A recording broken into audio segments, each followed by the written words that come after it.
ابو برزہ فضلہ بن عبید رضی اللہ تعالیٰ عنہ نے کہا کہ نبی صلی اللہ علیہ وسلم صبح کی نماز اس وقت پڑھتے تھے جب ہم اپنے پاس بیٹھے ہوئے شخص کو پہچان لیتے تھے۔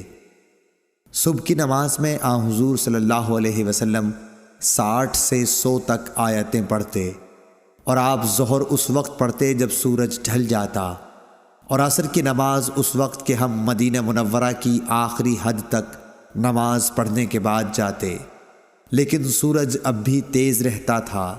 نماز مغرب کا حضرت انس نے جو وقت بتایا تھا وہ مجھے یاد نہیں رہا، اور حضور صلی اللہ علیہ وسلم عشاء کی نماز کو تہائی رات تک دیر کرنے میں کوئی حرج نہیں سمجھتے تھے۔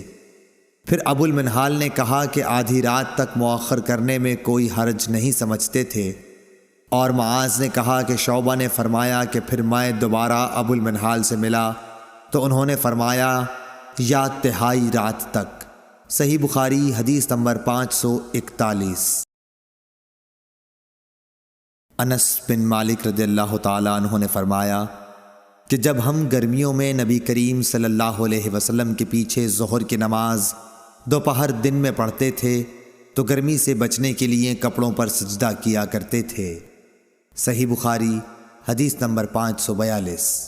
ابن عباس رضی اللہ تعالیٰ عنہ سے روایت کیا ہے کہ نبی صلی اللہ علیہ وسلم نے مدینے میں رہ کر 7 رکعات ایک ساتھ اور 8 رکعات ایک ساتھ پڑھیں، ظہر اور عصر کی 8 رکعات اور مغرب اور عشاء کی 7 رکعات۔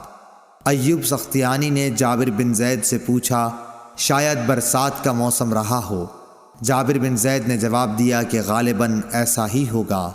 صحیح بخاری حدیث نمبر 543۔ بن عروہ نے اپنے والد سے روایت کیا کہ حضرت مائی عائشہ صدیقہ رضی اللہ تعالیٰ عنہا نے فرمایا کہ نبی صلی اللہ علیہ وسلم عصر کی نماز ایسے وقت پڑھتے تھے کہ ان کے حجرے میں سے ابھی دھوپ باہر نہیں نکلتی تھی۔ صحیح بخاری حدیث نمبر 544۔ عروہ بن زبیر رضی اللہ تعالیٰ عنہ نے حضرت عائشہ صدیقہ رضی اللہ تعالیٰ عنہ سے روایت کیا ہے کہ رسول اللہ صلی اللہ علیہ وسلم نے عصر کی نماز پڑھی تو دھوپ ان کے حجرے ہی میں تھی، سایہ وہاں نہیں پھیلا تھا۔ صحیح بخاری حدیث نمبر 545۔